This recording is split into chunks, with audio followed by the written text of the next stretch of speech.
Hey guys, welcome to another video. So today I'm gonna actually be looking back at some of the first film shots that I ever took on my Pentax 6.7. I shot them with Lomo 800 and Lomo 400, and I haven't looked at them for over a year, so I want to revisit a few of them. It's so interesting going back through the folder of these shots. I feel like I don't even know what I was trying to see or look at. I really just shot around my neighborhood growing up and around the neighborhood that I currently live in, just to sort of test out the camera, see if it was still functional, and just like get a feel for it.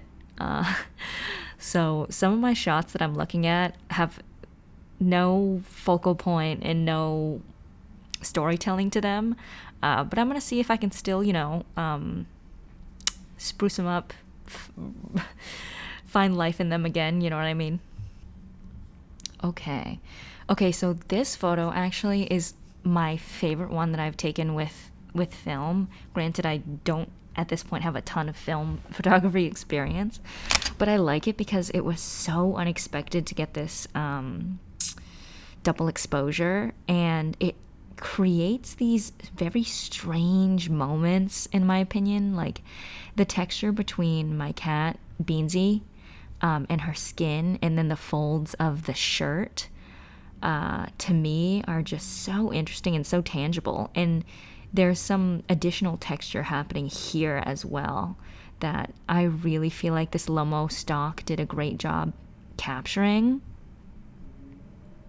So this is definitely one of my favorite photos straight out of the film camera. Let's see what we can do with it.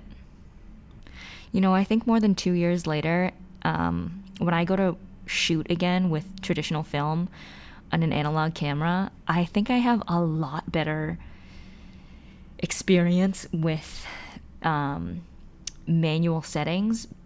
When I originally shot this roll, I just kind of like was doing it in learning, and I shot it with the knowledge that I was still not very set in stone with the exposure triangle, yada yada. So I do think that a lot of these are a little underexposed.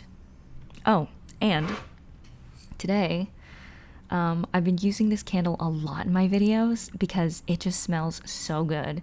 It's called Floral Street, and it's from the Vincent van Gogh Museum in Amsterdam. I got it while I was there in January.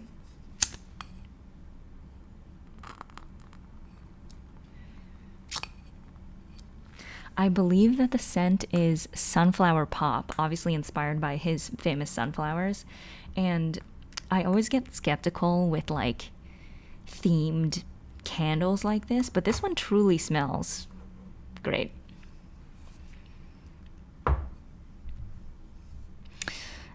Today I'm listening to some like dark cyberpop synthwave on YouTube. I might change it because it's getting a little repetitive, but let me know in the comments what you're listening to. What do you guys listen to when you edit? Sometimes I try to find something that's like similar vibe as what I'm going for. Okay, so something about this that I actually am not a huge fan of is that I feel like it gets a little muddy over here. To be honest with you, I picked Lomo as my first stock because it was pretty affordable.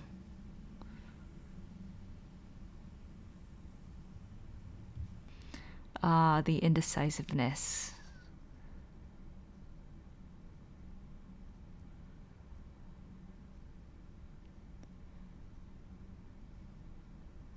So the edges of the film itself is interesting to me because it's blue and purple, but in my shadows and in my highlights it's like red and green. So let's see if we can bring those colors out, the red and the green.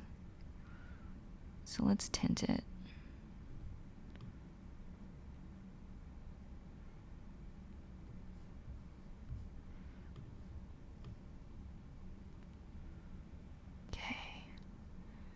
Let's bring this more teal. We're feeling teal today. I just came back from New York. So obviously I'm going to make a few videos on the photos I shot while I was there. But I feel like I had this moment of like color discovery while I was there, and it leaned very heavily on teal, specifically copper after it's rusted, and terracotta. So let's see if we can pull some of those colors out.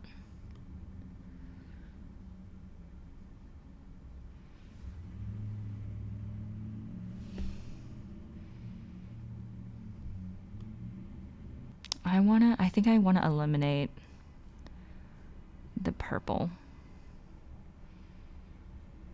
And honestly, maybe the blue as well. Yeah, there we go.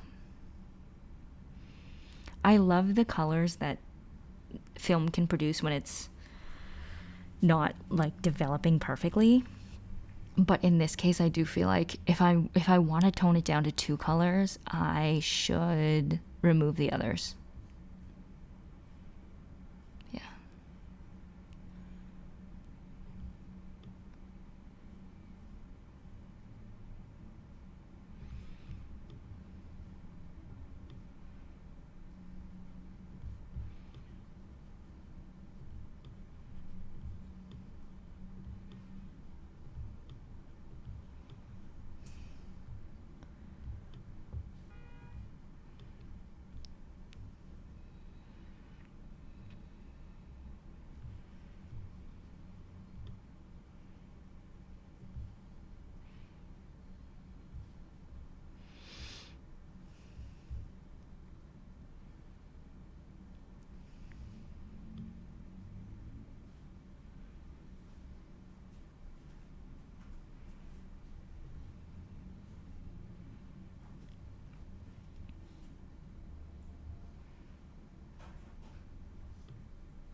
That might be like a no, but honestly, I don't really like faces in my photos.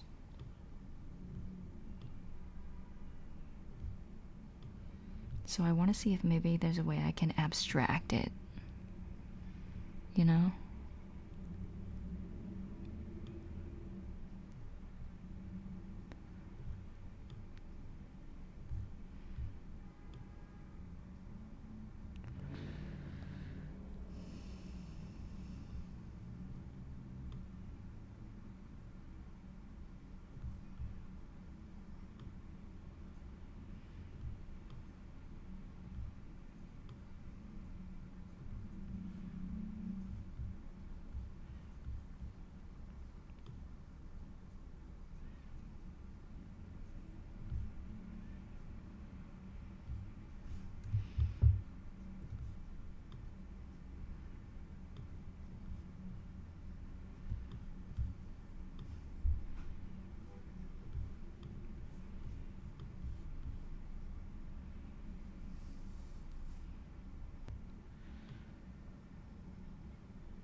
That definitely dips it a little harder into where I want it to be.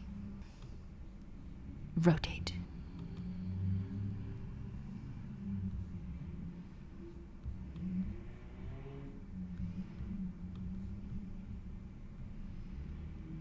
Okay, let's bring it into Photoshop. Let's see what's up.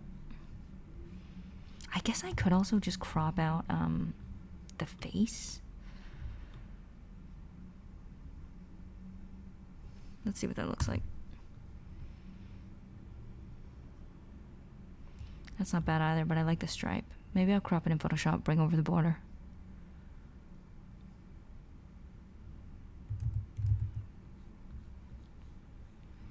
I feel like I want to try darkening this section as well. Let's give...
Soften it up a little bit.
Okay, starting to like it more.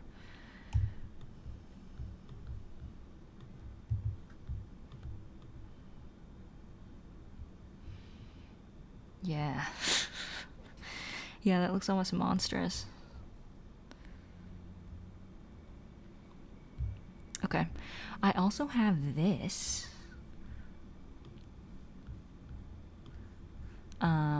So some of my shots in the roll were duds. They just like did not turn out to be anything. But the film lab sent them to me anyways, and they're pretty cool overlays, I'd say. Something that I've always loved in my photo editing is overlaying. Because I think it's fun.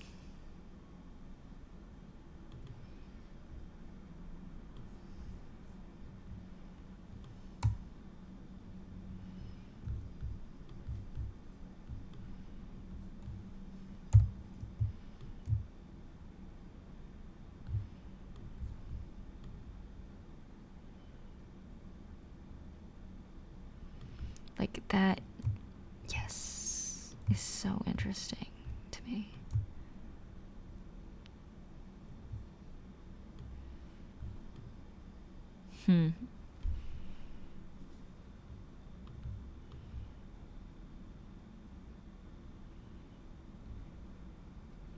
It's definitely one of those things that is not necessary. I'm gonna try to use it in my next edit and see if there's a place for it. But in terms of this one, Let's throw it back into Lightroom and see. Okay, so as I was saying, the most obvious difference from this one to this one is the face now being abstracted, and I really like it, but there's something about it that I want to push more, and it might be the color. I think I want to bring in this green more.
You know what? I'm gonna satisfy myself by saving a few different versions of the different crops. So let's duplicate it. This one, I do want to crop in. I think I want to go in and add the borders to it as well.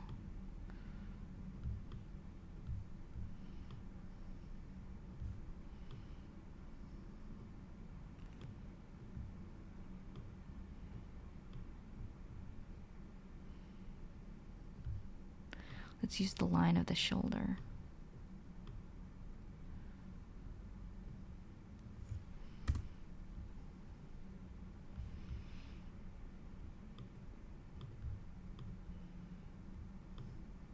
Oops.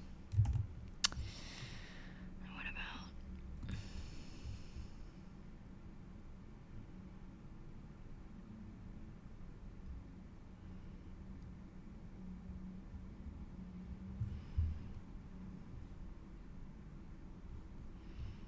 I actually really like it on its side, the way that it was originally intended.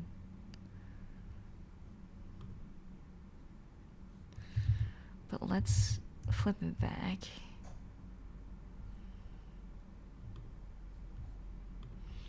And let's throw it in Photoshop.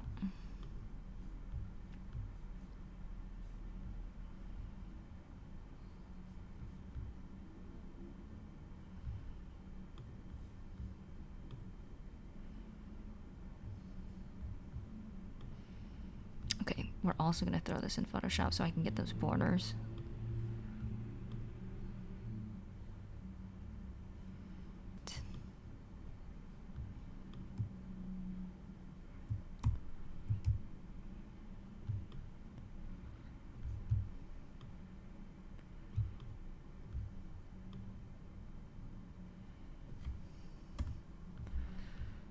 All right.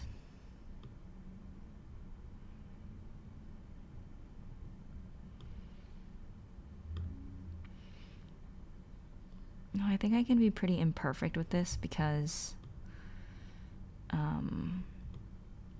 the edges are so similar.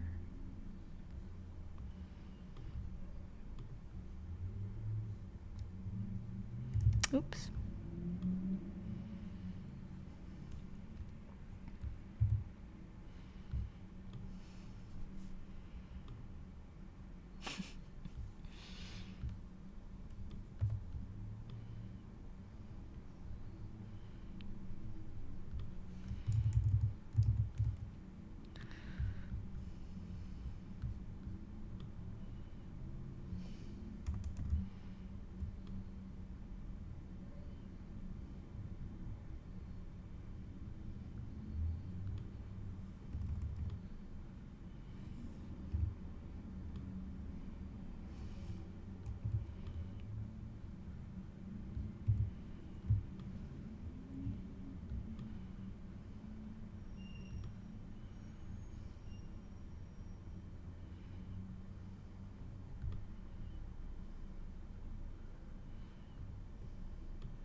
I love film borders. I specifically asked for my Devon scan to show the borders.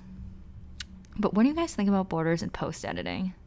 It's definitely a stylistic choice, but I love it. Yeah, I really like that. I'm digging it. Okay, let's send it back to Lightroom. Okay, so honestly, I think that I'm gonna wrap it for this edit so that I don't get so that I don't start to over edit, because I do. This one is interesting to me because it's boring. I'm trying to see if I can breathe life into my more boring photos, which I know that I can. I might use it in a collage in the future. This is a nice moment.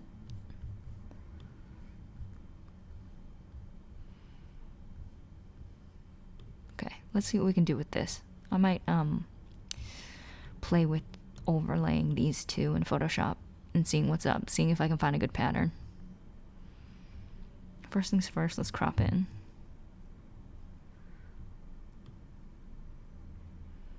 Yeah.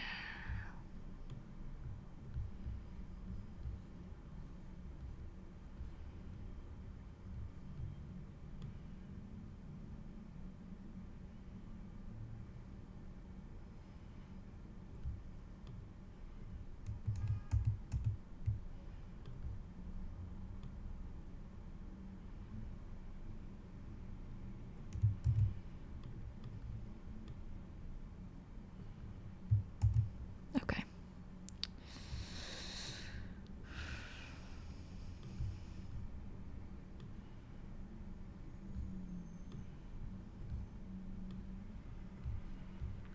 You guys ever see those reels on Instagram of people who are like masking whizzes, and they know how to do like glow masks and contrast masks, and they just like whip them out? Sometimes I see those videos and I think they're interesting.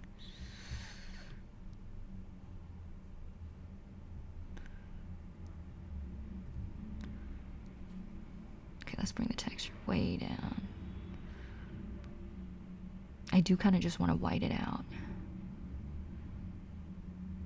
Yeah.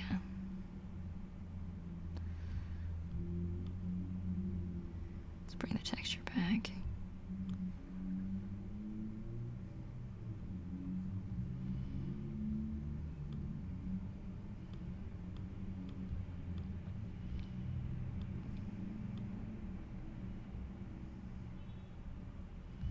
Okay, I want to do one specifically over here.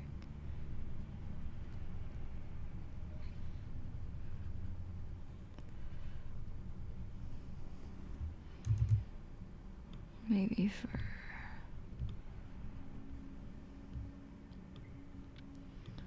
brush.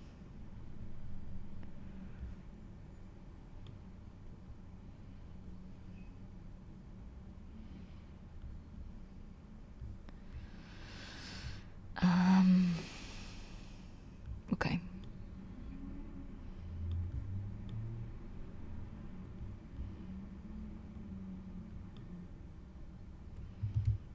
Okay, for this one we specifically want this orange. I want to just get rid of it.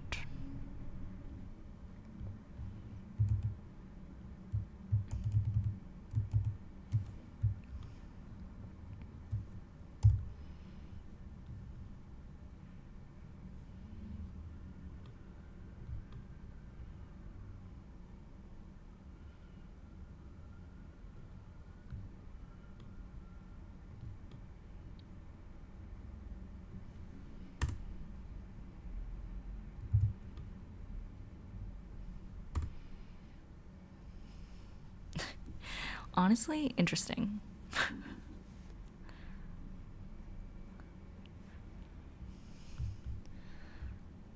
This part especially. Let's crop in a little more.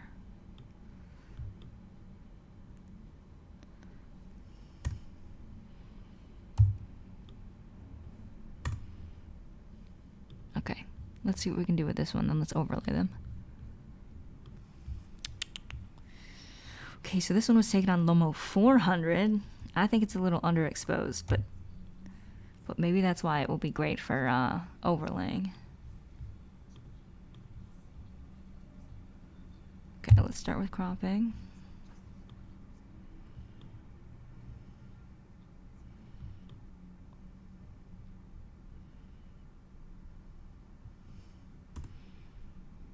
Simple. Simple, reliable.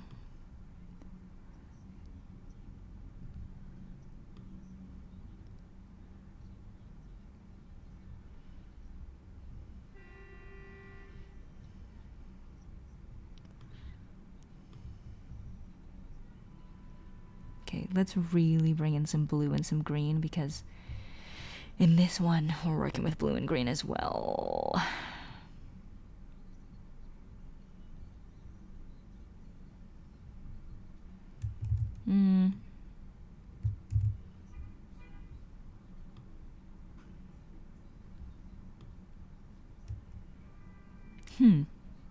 That's kind of interesting.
Okay.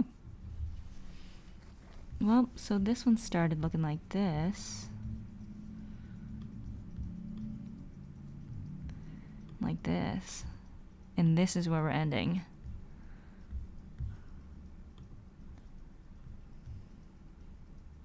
Nice.